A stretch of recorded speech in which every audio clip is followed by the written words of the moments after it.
Stone, poi Pinkins ancora per Logan. Lui Zerini mismatch dal punto di vista atletico. Stone fino in fondo, i primi due di giornata. E se però non sfrutti la tripla a piedi per terra diventa difficile. Adesso vediamo questa azione. Okoye contro Uyetti, appoggia due al tabellone. Due volte il ferro, gli dice di no. Da quest'altra parte Pinkins fa saltare a vuoto Zanocchi.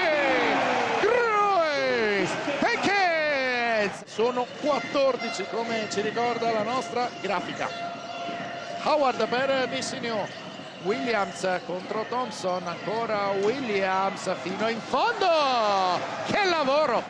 A negare il passaggio per Logan. Buciancos ancora per Stone, poi Pinkins. Stone Mi chiama 24 secondi. Alla fine la differenza la fanno loro. Adesso vediamo che si è spento. Sì, si sono spenti 24 secondi. 24. Adesso diventa difficile poi ricostruire. Mettere 7 possessi di distanza tra le due squadre. Stone contro Uyetti, ancora Stone per Logan che finta il tiro, va da Pinkins, adesso arriva la tripla! Ha visto che all'inizio non fa canestro, però crea per gli altri. Non segno io, ma do la possibilità a Okoye o a Pinkins di segnare. Un'altra palla recuperata per Scafati che va in contropiede. E la schiacciata di Okoye! E non è facile per Dell'Osto che non ha nessuna difficoltà, scusatemi, ha delle difficoltà a entrare in questo momento in partita dopo 25 minuti di panchina. Ancora più del risultato. Logan, blocco di Pinkins, si va a prendere un'altra tripla, trasforma e andrà in lunetta con il tiro libero supplementare.